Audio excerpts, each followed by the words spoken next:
Apology is somewhat unique among the selections that we're going over.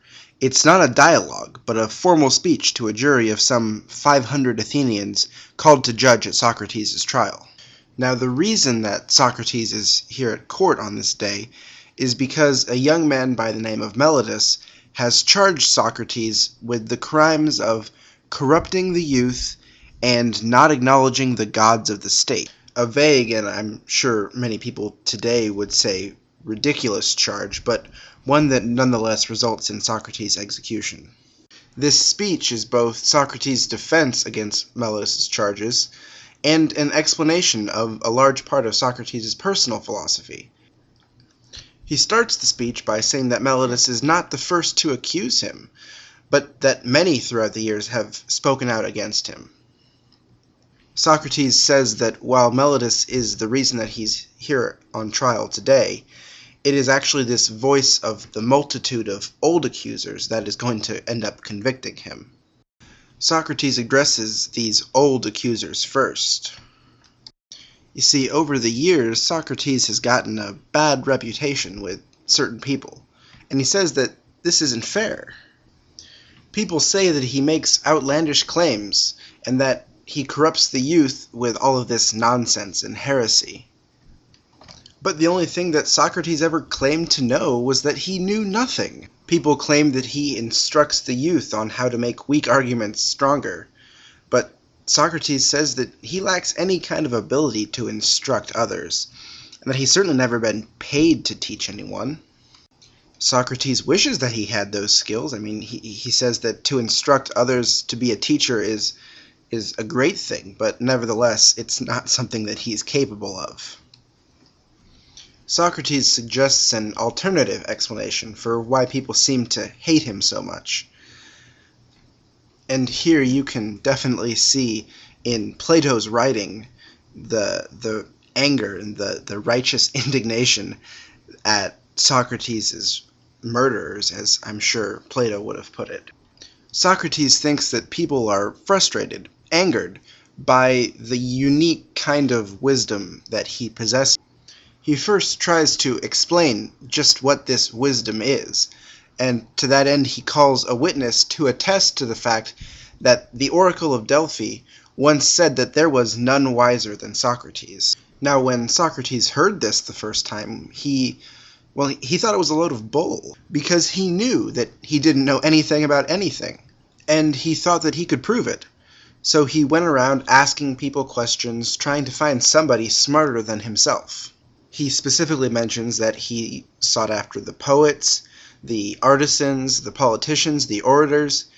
He tested their wisdom, looking for something worthwhile, and he came up with nothing. All Socrates could find were people who believed that they were wise, that they knew things about virtue, honor, justice, and the like, but didn't. What they thought was worthless, and the conclusion that Socrates came to was this: that humans are foolish little insects who don't know anything in respect to wisdom, and the only thing that we can do to make it better is to, like Socrates, admit that we know absolutely nothing for certain. This is Socrates' justification. This is why he does what he does. But that's not the point. The whole reason that Socrates is telling the jury this is because he's trying to explain how this bad reputation that he has came about. And so Socrates starts connecting the dots. See, while Socrates goes around testing the wisdom of all that he meets, people are watching and listening. Young, rich men of the city who seem to really get a hoot out of Socrates making fools of their elders. And they start imitating him. And while it's one thing to be made a fool out of by Socrates, when some young punk kid starts doing the same thing, well, that's just too much for most people. So people get mad, and they start placing the blame on Socrates himself, when really, Socrates isn't doing anything. He didn't ask people to listen to him. He didn't ask to be copied. Now, a part of me can't help but think that while Socrates may not have asked for it, he was certainly thrilled at the prospect of so many people imitating him. But that's not the point. This is Socrates' defense against his old accusers. And at this point in the speech, Socrates moves the focus of his argumentation to Meletus directly. Socrates engages him in a short dialogue and makes two main points. Socrates first states that no man wishes to be done wrong, that no one would wish evil upon himself. And he then goes on to say that he knows that if he does evil, that evil will in turn come back to him. And so to say that he intentionally corrupts the youth is ridiculous. If he does indeed corrupt the youth, then he most certainly does it unintentionally. And if it's unintentional, then there's no reason to bring him to court for it. He just needs to be admonished privately. But Meletus is insistent that Socrates is deliberately corrupting the youth of Athens. And so Socrates goes on to make his second point, which is essentially that Meletus's accusations are contradictory. On the one hand, Meletus says that Socrates corrupts the youth by teaching them about virtue, wisdom, what is holy and unholy, things, as Socrates puts it, pertaining to divinities. On the other hand, Meletus says that Socrates acknowledges no gods. Socrates alleges that this is impossible, for certainly he must acknowledge gods in some way if he teaches of things pertaining to them. It's like this.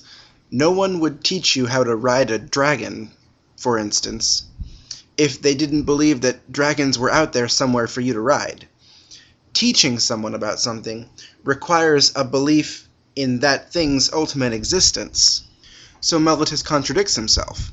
Evidence, according to Socrates, of the fact that Meletus never cared about the youth of the city like he claims to. Merely that Meletus had a grudge and wants Socrates dead. With his defense concluded, Socrates bids the jury understand just how important his mission to Athens is. He compares himself to a gadfly, waking a horse from its lazy slumber, and as much as that probably annoys the horse, it's good for it. He will not stop, even on pain of death. Socrates then summarizes his defense once more for the jury, and exhorts them to question the relatives of those who so often follow Socrates around in his daily affairs. For certainly, if someone could claim the youth are being corrupted, it's the very family of the youth that Socrates supposedly corrupts. But the fact is that these people are not speaking against Socrates, but in his defense. And according to Socrates, this is just more proof that Meletus is lying. The last thing that Socrates says in this section is that he does not plan to beg or appeal emotionally to the jury, as so many people in his position are wont to do. He says that they've been called here to render justice, and he refuses to appeal to their baser emotions. Socrates only asks that they do what they feel is right. The next section is called the Counterpenalty. It starts after Socrates has already been convicted, and as was customary in Athens at the time, both the prosecution and the defense suggested punishment, and the jury chose which one was to be enforced. Enforced to the letter. They could not make any alteration to the punishment as they were proposed by either the prosecution or the defense. Usually what a convict would do in this situation was to propose a penalty less than what the prosecutors put forth, but still as strict as the convict could hope to bear. The idea was to get the jury to pick the lesser of two evils by any means necessary. But Socrates takes a different approach.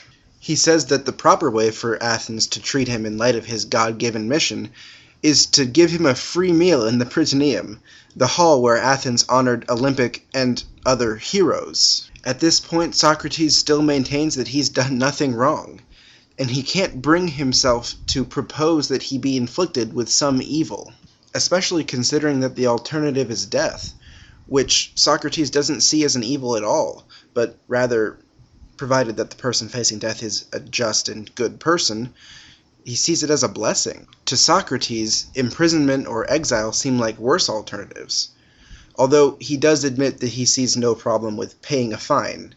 In the end, Socrates settles on that, a fine. Socrates is rather poor and says that he could maybe afford 1 mina, but his friends, his wealthy friends, bid him to propose 30 times that amount, and they guarantee the... For reference, you could have bought the freedom of a prisoner of war at that time for approximately 1 mina. So 30 times that amount is a substantial fine to pay.